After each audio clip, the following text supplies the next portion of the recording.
My name is Noof. I'm 28, jobless, and I live with my parents. Nothing exciting ever happens to me, until it did. It started with a dream.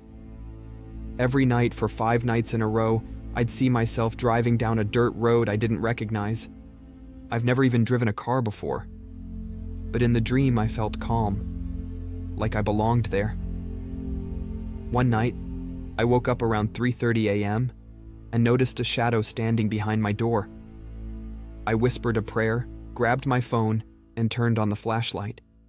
The shadow disappeared, but something was strange. The floor was wet, and near the wet spot, there was a man's ring. I'd never seen it before. The next morning, I showed it to my parents. My mother looked disturbed and told me to throw it away, so I did. I tossed it into an empty lot behind our house. That night, I had the dream again, but this time, a dark figure was in the back seat of the car. He leaned forward and whispered, "I've been watching you, Noof. I know about your online friend. I know everything." I woke up screaming. The following day, my father had some surprising news. A man named Saif had come to propose. I didn't know him, but I agreed to meet him. He seemed polite at first, but asked strange questions. He even asked if I could drive. When I told him no, he stood up and told me to think carefully. Then he left abruptly. On the couch where he had been sitting, I saw something that made my stomach drop. It was the same ring, the one I had thrown away. I showed it to my parents again. They couldn't believe it.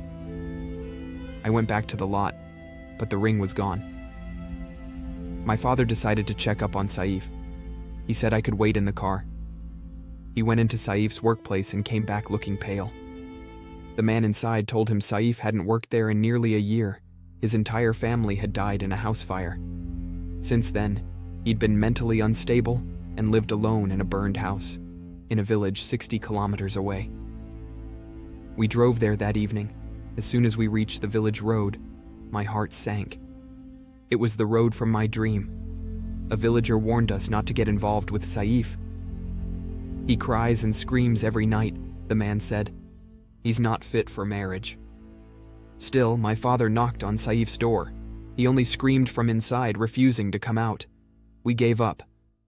On the drive back, my father suddenly clutched his chest. He had forgotten his medication. "Noof, you have to drive," he said. "I'll guide you from the back." I panicked. I'd never driven before, but I helped him into the back seat and got behind the wheel. It was just like my dream. The same darkness, the same road. Me, driving into the unknown. Eventually, we reached the main road. An ambulance took my father to the hospital. He recovered. We agreed to forget about Saif. Weeks passed. Saif's relatives called again, but we refused.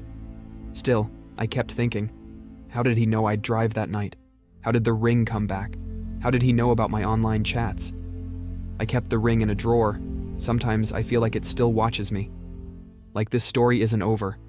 Some mysteries are better left unsolved, but sometimes they don't let you go. They don't let you